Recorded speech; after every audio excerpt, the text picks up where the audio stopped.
অনেকে বলে জমজম কূপের পানি আসে সরাসরি জান্নাত থেকে।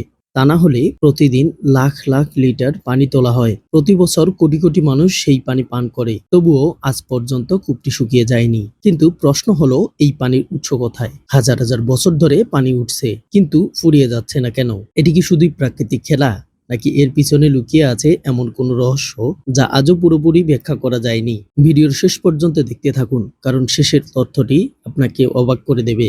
ইসলামী ইতিহাস অনুযায়ী প্রায় 4000 বছর আগে হযরত ইব্রাহিম আলাইহিসসালাম তার স্ত্রী হাজেরা আলাইহিসসালাম এবং শিশুপুত্র ইসমাইল আলাইহিসসালামকে জনমানবহীন মক্কার মরুভূমিতে রেখে যান। খাবার ও পানি শেষ হয়ে গেলে শিশুপুত্র তৃষ্ণায় কাটতে শুরু করে। হাজেরা আলাইহিসসালাম সাফা ও মারওয়া পাহাড়ের মাঝে 7 বার দৌড়ে পানির খোঁজ করেন। ঠিক তখনই আল্লাহর রহমতে মাটির নিচ থেকে পানি বেরিয়ে আসে। সেই উৎস পরবর্তীতে জমজম কূপে পরিণত হয়। কিন্তু ধর্মীয় ইতিহাসের বাইরে বিজ্ঞান এই ঘটনা সম্পর্কে কি বলে? অনেকেই মনে করেন জমজম কূপের নিচে হয়তো বিশাল কোনো ভূগর্ভস্থ সমুদ্র রয়েছে, কিন্তু বাস্তবতা একটু ভিন্ন। ভূতাত্ত্বিক গবেষণায় দেখা গেছে জমজম কূপ মক্কার নিচ থেকে ভূগর্ভস্থ জলস্তরের সঙ্গে সংযুক্ত।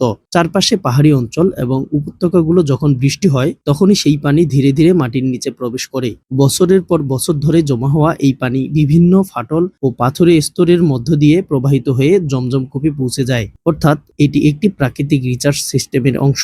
কিন্তু এখানেই রহস্য শেষ নয়। সবচেয়ে বড় প্রশ্ন, যদি এটি একটি সাধারণ ভূগর্ভস্থ পানির উৎস হয়, তাহলে এত ব্যবহার হওয়ার পরেও কেন শুকিয়ে যায় না? বিজ্ঞানীরা বলেন জমজম কূপ এমন একটি ভূতাত্ত্বিক অঞ্চলে অবস্থিত যেখানে পানি পুনরায় পূরণ হওয়ার হার অনেক বেশি। অর্থাৎ যত পানি তোলা হয়, প্রকৃতি প্রায় একই সঙ্গে নতুন পানি সরবরাহ করে। এছাড়াও সৌদি আরব আধুনিক প্রযুক্তির সাহায্যে কূপের পানির স্তর নিয়মিত পর্যবেক্ষণ করে। কিন্তু আশ্চর্যের বিষয় হলো, শতাব্দীর পর শতাব্দী ধরে মানুষের ব্যবহার বেড়েছে, তবুও কূপটি কার্যকর রয়েছে। এ কারণেই এটি বিজ্ঞানীর কাছেও একটি বিশেষ গবেষণার বিষয়। জমজম কূপের গভীরতা প্রায় 30 মিটার। হজ মৌসুমে প্রতিদিন লাখ লাখ লিটার পানি সরবরাহ করা হয় এখানে। পানিতে ক্যালসিয়াম, ম্যাগনেসিয়াম গুরুত্বপূর্ণ খনিজ উপাদান রয়েছে। নিয়মিত পরীক্ষায় পানি মান আন্তর্জাতিক নিরাপত্তা মানদণ্ডের মধ্যে পাওয়া যায়। বিশ্বের কোটি কোটি মুসলমান এই পানিকে বরকতময় মনে করেন। এখন ভাবুন, মরুভূমির বুকে একটি কূপ, প্রায় 4000 বছরের ইতিহাস, অগণিত মানুষের ব্যবহার, তবু আজও পানি প্রবাহিত হচ্ছে। বিজ্ঞান এর একটি ব্যাখ্যা দেয়, ধর্মীয় বিশ্বাস আরেকটি ব্যাখ্যা দেয়। কিন্তু সত্য হলো, জমজম কূপ পৃথিবীর সবচেয়ে বিস্ময়কর পানির উৎসগুলোর মধ্যে একটি। আর এ কারণেই এটি শুধু একটি কূপ নয়, বরং ইতিহাস, বিশ্বাস এবং বিজ্ঞানের এক অসাধারণ মিলনস্থল। আপনার কি মনে হয়, জমজম কূপের রহস্য কি পুরোপুরি বিজ্ঞানে ব্যাখ্যা করা সম্ভব, নাকি এর পিছনে রয়েছে আরো গভীর কোনো রহস্য?